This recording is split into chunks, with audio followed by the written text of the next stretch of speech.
Hey, salut à tous! Aujourd'hui on regarde Carcassonne, la Big Box. Alors en fait on va pas regarder toute la Big Box puisque le jeu de base, il y a déjà une vidéo qui existe, ainsi que pour Auberge et Cathédrale et Marchand et Bâtisseurs, qui sont les deux grosses extensions qui sont également présentes dans cette boîte. Aujourd'hui on ne va regarder que les mini-extensions qui sont présentes à ma connaissance uniquement dans la Big Box de Carcassonne, à savoir les 6 qui sont indiqués là, les ornithoptères, les héros, les bacs, les mines d'or, mages et sorcières et les voleurs. Alors on y va dans l'ordre, on commence par les ornithoptères, donc il y a juste 8 tuiles pour les ornithoptères qui représentent des routes ou des champs avec les petites machines ornithoptères dessus, et un dé avec des valeurs qui vont de 1 à 3. Alors comment ça se passe? Ces tuiles vous les mélangez normalement à la pioche, et quand vous les piochez, vous allez les placer, pareil en suivant les règles habituelles de Carcassonne sur le terrain, donc par exemple je le mets ici, et ensuite vous pouvez placer un meeple, soit de manière classique là sur la route ou dans le pré, soit, et c'est la nouvelle option de la tuile, sur l'ornithoptère lui-même. À ce moment-là, vous lancez le dé, hop, par exemple j'ai fait 1, imaginons pour l'exemple que je fasse 2, et vous pouvez dans ce cas déplacer votre meeple, enfin projeter votre meeple de 2 cases dans la direction indiquée. Donc là ça fait 1, 2, mon meeple peut arriver sur cette tuile et je peux le placer sur toute structure, que ce soit une route, une ville ou une abbaye qui n'est pas encore complétée. Donc par exemple, hop, je le place sur cette route ici, sur cette ville ici. Je pourrais aussi décider de le placer sur la route qui est là, puisque ni la route ni la ville ne sont complétées. Je pourrais tout à fait le placer dans la ville, même s'il y a déjà un meeple dans cette ville. Hop, il n'y a pas de problème, tant que la structure n'est pas complétée, je peux venir placer mon petit meeple. Par exemple, hop, si je l'avais mis là, tchoc, je lance le dé, je fais 2, pareil, je peux venir concurrencer un meeple dans sa propre abbaye. Voilà, ça c'est pas du tout un problème. Le seul truc qu'on peut pas faire, c'est les paysans. On peut pas transformer les bonhommes en paysans, on peut pas les placer dans des prés avec les ornithoptères. Vous avez aussi les ornithoptères qui sont en diagonale, par exemple celui-là, voilà, et là si je fais 2, eh bien ça fait 1, 2, j'arrive ici et je peux placer mon bonhomme. Par contre, petit problème, si je ne fais que 1 ou si je fais 3 en plaçant cet ornithoptère ici, eh bien je tombe dans du vide, et dans ce cas-là, eh bien je ne peux pas placer le meeple, puisqu'il arrive en dehors du terrain. Donc dans ce cas-là, alors la règle n'est pas très précise, mais moi je comprends que le meeple est perdu, vous le reprenez, et du coup vous ne posez pas de meeple à ce tour-là. Voilà, donc tout simplement, les petits ornithoptères, ça rajoute quelques petits éléments à votre partie, ça casse pas le jeu, ça casse pas non plus 3 patins à un canard, mais c'est rigolo quand ça arrive, ça vous donne l'opportunité de venir disputer une structure, notamment des abbayes, ou une route, ou une ville, à un adversaire qui se serait un petit peu barricadé dans son coin. Et on en arrive à l'extension des héros, AUT. Alors dans cette extension, on a d'abord les petits pions meeplettes, qui sont des meeples au féminin, et on a aussi des tuiles missives. Alors comment ça se passe? Au début de la partie, on va prendre une meeplette et on va la placer sur la piste de score avec son autre pion de score. Donc les joueurs vont avoir 2 pions de score. Comment ça va marcher? Lorsque vous allez gagner des points, vous allez pouvoir choisir, quand vous marquez vos points, d'avancer soit votre pion normal, soit votre meeplette.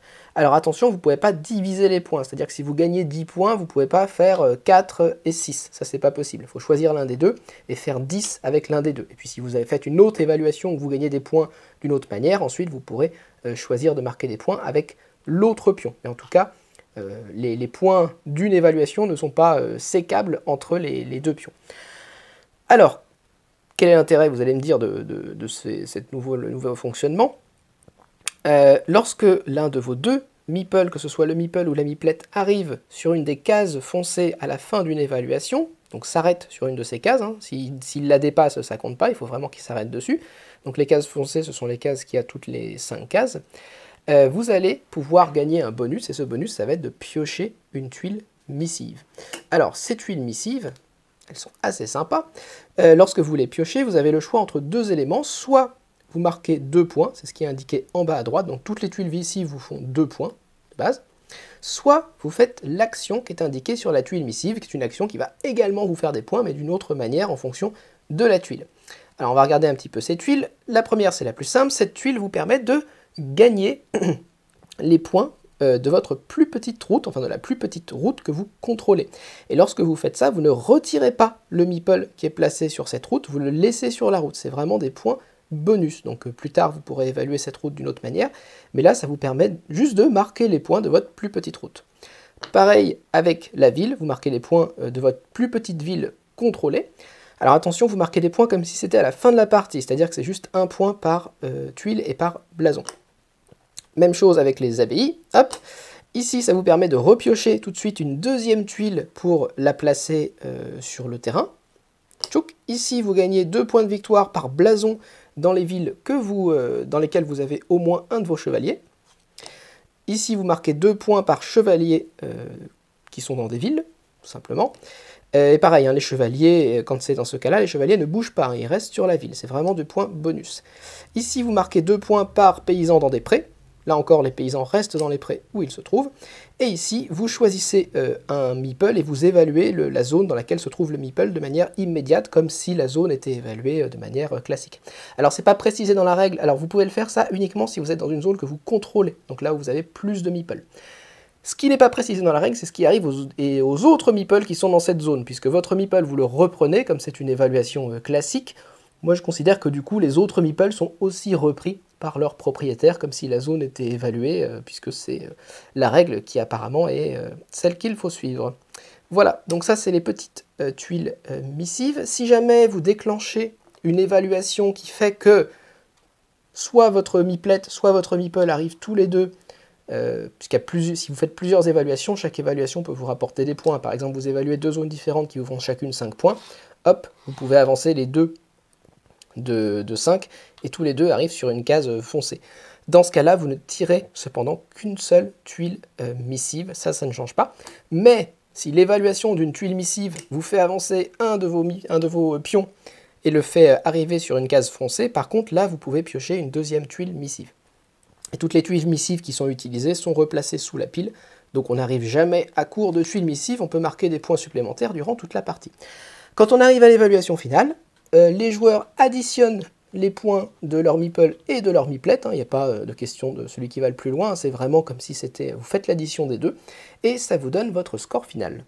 Troisième extension, ce sont les bacs. C'est une extension que j'aime beaucoup, elle vient avec 8 tuiles comme celle-ci, qui représentent des petits lacs avec des routes qui arrivent dans ces lacs, et on a également ces petits morceaux de bois qui vont représenter les bacs. Alors comment ça se passe? Ces tuiles sont mélangées au paquet comme d'habitude, et lorsque vous les récupérez, vous allez les placer en suivant les règles habituelles de Carcassonne. Donc par exemple, hop, je peux la placer ici parce que les routes s'associent bien. Une fois que j'ai fait ça, dans un deuxième temps, et c'est important de suivre les étapes, en premier je place la tuile, en deuxième je peux poser un meeple. Alors je peux le poser là dans la ville, je peux le mettre dans le pré, mais je peux aussi le mettre sur une des 3 routes qui partent d'ici. Alors je peux pas le mettre là parce qu'il y a quelqu'un, je peux pas le mettre là parce qu'il y a le joueur rouge, mais je pourrais par exemple le mettre ici en bas. Bon là je m'en fiche, je vais le mettre dans la ville. Une fois que j'ai fait ça, je prends un petit morceau de bois et je vais le placer pour qu'il relie 2 des 3 routes qui arrivent à ce lac. Donc par exemple, je pourrais très bien le placer comme ça. Ou, hop, comme ça. Ou, comme ça. Voilà, donc j'ai les 3 positions, je le mets exactement comme je veux. Il faut que ce qui est important de savoir, c'est que ces morceaux-là, s'ils ne sont pas reliés à des bacs, ces bouts de route-là sont considérés comme des fins de route. C'est-à-dire que si je le place ici et que je mets mon bac comme ça, ici c'est une fin de route, et donc je provoque l'évaluation du meeple qui se trouve juste ici, et l'évaluation de la route qui vient jusque là, qui est elle-même constituée avec un bac, mais ça ne change strictement rien à l'évaluation. Donc ça c'est la première chose, c'est ces bacs, ici ça fait une route tout à fait classique. Le petit élément un peu rigolo de ces bacs, au-delà de cette intersection dont on choisit l'orientation, c'est que lorsque vous placez une tuile qui poursuit un chemin menant à un bac, vous allez avoir le droit de faire pivoter le petit bout de bois. Donc là, je prolonge la route qui mène à ce bac-là, ça veut dire que je peux le faire pivoter, soit comme ça, soit, hop, il était de manière, soit comme ça. Et à ce moment-là, du coup, ça peut éventuellement clore une route, ou poursuivre une route, ou changer la modification du terrain. Alors imaginons que le bac ait été, comment il aurait pu être? Bon, si jamais je me retrouve dans une situation où il y a plusieurs bacs, voilà, imaginons qu'il est comme ça, Ouc. Je le pivote comme ça, je me retrouve dans une situation où ça mène à un deuxième bac, le deuxième bac, lui, ne sera pas modifié. Si je prolonge une route, je ne modifie que le premier bac qui a été rencontré, le deuxième ne bouge pas, parce que ça ne fait pas non plus des réactions en chaîne. Par contre, s'il y avait eu un deuxième bac de l'autre côté de la route, j'aurais pu bouger les bacs des deux, puisque à chaque fois c'est le premier bac que je rencontre, que ce soit au nord ou au sud. Voilà, donc c'est comme ça que fonctionnent les bacs et ils sont évalués comme des routes de manière tout à fait classique. Quatrième extension de la boîte, c'est l'extension des lingots d'or. Alors comme son nom l'indique, cette extension vient avec des lingots d'or et avec des tuiles sur lesquelles on a des lingots d'or et on a aussi une petite tuile d'évaluation qui rappelle les points qu'on va gagner grâce à ces lingots. Alors comment ça se passe? Les tuiles sont mélangées avec les autres comme d'habitude et lorsqu'on les pioche, là encore comme d'habitude, on va les placer selon les règles normales de Carcassonne. Donc par exemple, hop, je vais placer cette tuile juste ici. Lorsque je fais ça, je vais placer un lingot d'or sur la tuile que je viens de mettre, donc la tuile avec le lingot d'or, et je vais placer un deuxième lingot d'or sur une tuile adjacente, qu'elle soit adjacente orthogonale ou en diagonale. Donc je pourrais la placer ici, ou ici, ou ici. Donc je vais la mettre là, par exemple. Il pourrait y avoir tout à fait plusieurs lingots par tuile. Par exemple, si plus tard je viens placer une tuile ici, avec le petit lingot d'or, je mets un lingot sur cette tuile, et un lingot, hop, sur la tuile adjacente. J'aurais aussi pu le mettre sur cette tuile là. Voilà, donc le lingot il est sur la tuile, il n'est pas sur une structure particulière. Comment ça se passe ensuite? Lorsque on évalue une structure sur laquelle se trouvent des lingots, par exemple là je décide de terminer ma route, donc je vais évaluer ma route, la personne qui contrôle la structure va gagner les lingots d'or qui sont présents sur cette structure. Donc on imagine que si on avait eu même des lingots ici et ici, comme je contrôle cette route, le fait de l'évaluer, ça me permet de récupérer, hop, tous ces lingots qui sont ici, ici et ici. Voilà, donc ça me fait une belle prise avec 5 lingots d'or. Alors celui-là, je ne le gagne pas puisqu'il n'est pas sur la route, mais en tout cas, j'ai récupéré tous ceux qui étaient le long de la route. C'est la même chose si vous avez des lingots qui sont dans une ville ou des lingots qui sont dans une abbaye. Alors, petit cas particulier, hop, parce qu'on est dans Carcassonne quand même, imaginons qu'il y ait un deuxième bonhomme qui soit sur cette route. Alors si jamais j'ai deux bonhommes, je contrôle la route, donc c'est moi qui récupère l'or, il n'y a pas de difficulté. Mais si on est tous les deux à se partager la route, là il va aussi falloir se partager l'or. Donc en commençant par le tour du joueur actif, donc c'est-à-dire le joueur qui a placé la tuile et qui a permis de déclencher l'évaluation, chaque joueur va prendre un lingot tour à tour. Donc d'abord, là si c'est le joueur bleu qui a terminé la route, c'est le joueur bleu qui prend d'abord un lingot, puis le joueur rouge prend un lingot, puis le joueur bleu, nanana, le joueur rouge et enfin le joueur bleu. Donc bleu dans ce cas-là récupérerait 3 lingots et rouge récupérerait 2 lingots. Alors les lingots, c'est super, vous allez me dire ça sert à quoi? Eh bien à la fin de la partie, en fonction du nombre de lingots que vous avez récupérés, vous allez marquer des points. Et plus vous récupérez de lingots, plus les lingots vont valoir des points. Par exemple, si vous marquez, si vous avez entre 1 et 3 lingots, chaque lingot ne vaut que 1 point. Donc 3 lingots, c'est 3 points. C'est pas terrible. Par contre, si vous avez entre 4 et 6 lingots, ils sont 2 points chacun. Donc si vous avez 6 lingots, ça vous fait 12 points. Si vous avez entre 7 et 9 lingots, ils valent 3 points chacun. Donc même 9 lingots, ça vous fait 27 points. Donc puisque 9 x 3, 27. Donc c'est déjà beaucoup plus intéressant. Et si vous avez 10 lingots d'or, eh bien ça commence à chiffrer un peu puisque chaque lingot vous rapporte 4 points. Donc les lingots c'est intéressant, c'est pas ça qui va complètement retourner la partie, mais si vous laissez votre adversaire tous les récupérer, il va se faire un beau petit pactole à la fin de la partie. Cinquième mini-extension de la boîte, le mage et la sorcière. Ce sont ces deux pions qui sont ici, qui viennent également avec 8 petites tuiles sur lesquelles on a un chapeau ici qui indique que ça fait partie de l'extension. Donc ce sont des tuiles magie. Alors comment ça se passe? Comme d'habitude, on mélange les tuiles magie dans la boîte. Et lorsqu'on pioche une de ces tuiles magie, première chose, on la place en suivant les règles de Carcassonne. Et ensuite, deuxième chose, on va devoir, c'est une obligation, soit prendre le mage ou la sorcière et les placer sur une ville ou sur une route incomplète du plateau, soit déplacer, s'ils y sont déjà, le mage ou la sorcière depuis une route ou une ville incomplète vers une autre route ou une autre ville incomplète. Par exemple, je place cette tuile, je peux placer le mage sur cette route ou je peux le placer sur cette ville qui sont incomplètes. Pareil pour la sorcière, je pourrais la placer là, je pourrais la placer là, etc. Alors attention, si jamais le mage est déjà quelque part, ou si la sorcière est déjà quelque part, je ne peux pas placer l'autre pion sur le même endroit. Donc là, la sorcière et le mage ne peuvent pas se supporter, ils ne peuvent pas être dans la même structure. Donc ça, c'est l'action que vous faites avant de placer votre meeple, soit de prendre le mage ou la sorcière s'ils ne sont pas déjà sur une structure incomplète, soit le déplacer d'une structure incomplète vers une autre structure incomplète. Et si vous ne pouvez pas déplacer ou poser enfin surtout déplacer le mage ou la sorcière vers une autre structure sans qu'il se retrouve sur la même structure, eh bien vous devez retirer le pion du plateau, il ne reste pas au même endroit, enfin un des deux pions du plateau, il ne reste pas au même endroit lorsque vous piochez cette tuile. Petit cas particulier, prenons un exemple, si jamais le mage est ici et que la sorcière est ici et que cette tuile n'a pas encore été posée, donc ils sont bien chacun sur des structures différentes, si jamais ils se retrouvent parce que vous placez une tuile sur la même structure, que ce soit une route ou une ville, vous devez immédiatement déplacer l'un des deux vers une autre structure incomplète, puisqu'ils peuvent jamais, à aucun moment, se retrouver sur la même structure. Alors tout ça c'est très bien, mais à quoi ça sert le mage et la sorcière? Alors en fait le mage c'est un bonus et la sorcière c'est un malus, puisque lorsque je termine une structure sur laquelle se trouve par exemple le mage, donc là je finis ma route, les mages et la sorcière ne sont que sur les routes et sur les abbayes, hein, et sur les villes, ils ne vont jamais sur les abbayes ou dans les prés. Donc là je termine ma route, cette route va me rapporter le nombre de points habituel, plus un point par tuile, grâce au mage qui se situe lui aussi sur cette route. Donc là, la route fait 1, 2, 3, 4, 5, 6, 7 tuiles, donc ça veut dire qu'elle va me rapporter 7 points supplémentaires. A l'inverse, si jamais j'avais eu la sorcière sur cette route, la sorcière aurait divisé mon nombre de points gagnés par 2, arrondi à l'entier supérieur. Donc là, ça fait 7 tuiles, divisé par 2, ça fait 3,5, donc j'aurais eu 4 points si la sorcière s'était trouvée sur cette route.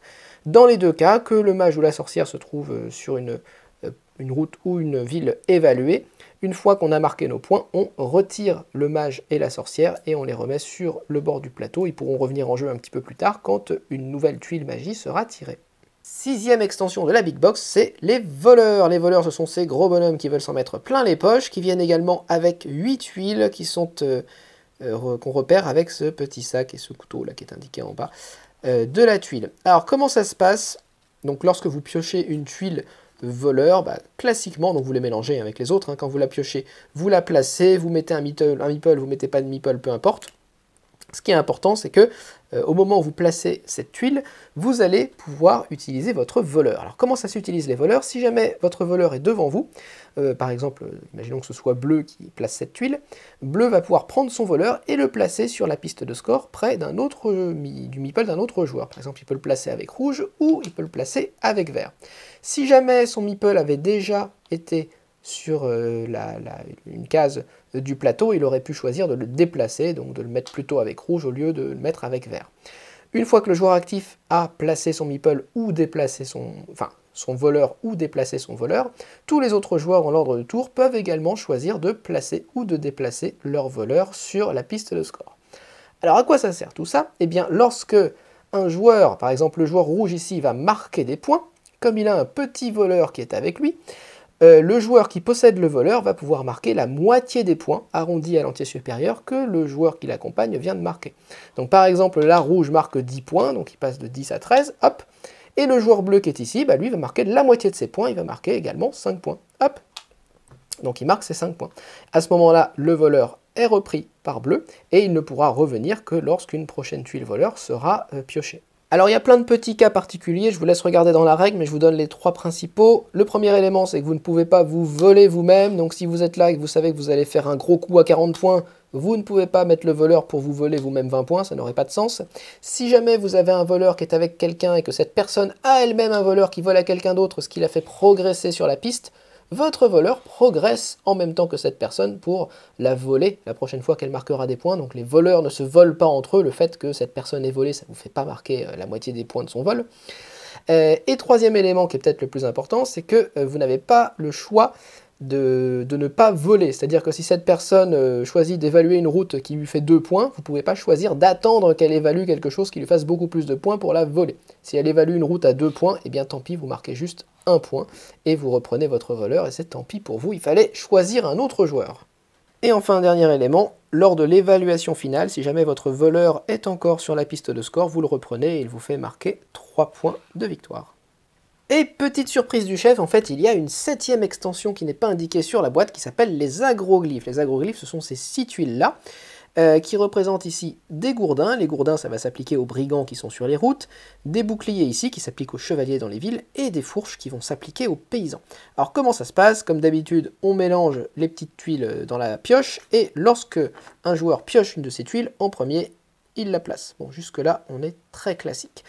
Mais à partir de là, le joueur qui vient de placer cette tuile va avoir le choix entre 2 options, et ça va impacter tous les joueurs. Première possibilité, il va pouvoir décider, alors là c'est la tuile qui représente les brigands, donc ce qu'il va décider va affecter les brigands, c'est-à-dire les meeples qui sont sur les routes. La première possibilité, elle va pouvoir décider que chaque autre joueur va pouvoir poser un brigand sur une route où il a déjà un de ses meeples. En commençant par le joueur qui est à sa gauche. Le joueur actif jouera en dernier. Donc par exemple ici, vert qui a déjà un meeple sur cette route pourrait choisir de rajouter un deuxième meeple sur cette route. Rouge par contre qui n'a aucun meeple sur aucune route, bah, lui ne peut pas le faire évidemment. Et bleu ensuite, qui jouerait peut-être en troisième, pourrait également à son tour choisir de venir rajouter aussi un meeple sur cette route où il a déjà un meeple.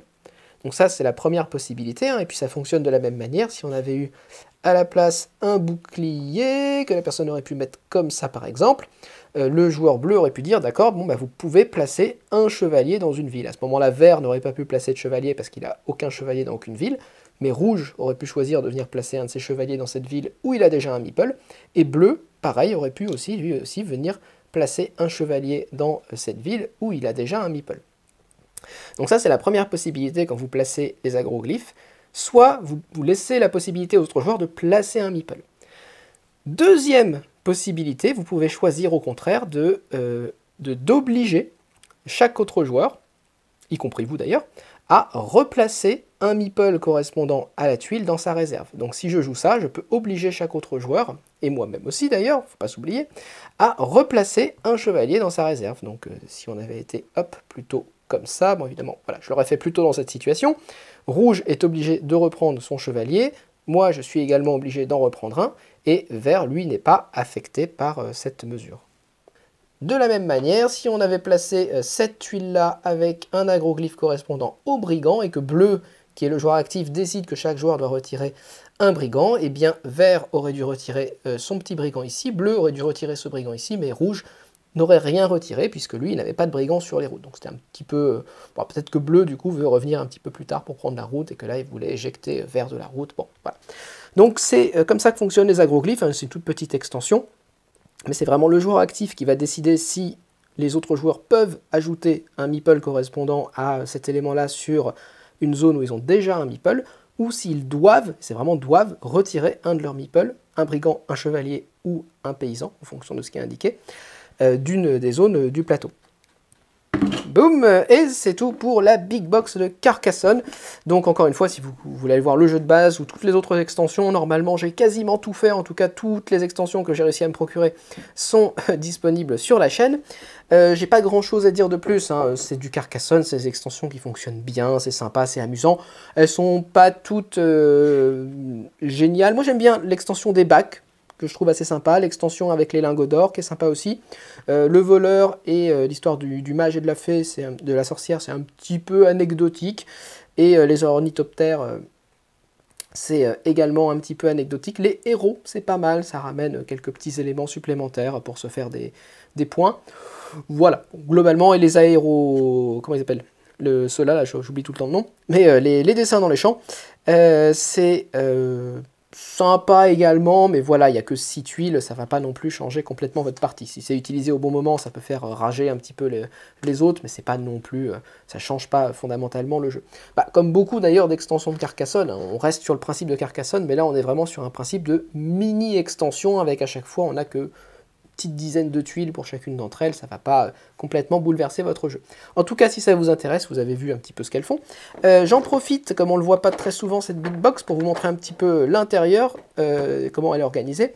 Vous avez du coup des petits inserts pour chacune des extensions. Donc là, vous avez les tuiles du jeu de base, et puis ici, à chaque fois, hop, des rangements pour chacune des extensions, puisqu'il n'y a qu'à chaque fois, il y a assez peu de tuiles.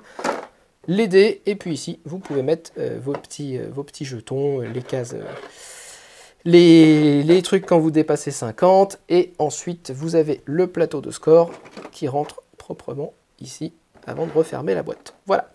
Donc, c'est tout pour Carcassonne, la Big Box, et surtout les mini-extensions. N'hésitez pas à laisser un commentaire, à mettre un pouce vers le haut, à vous abonner, et moi, je vous retrouve la prochaine fois. Salut!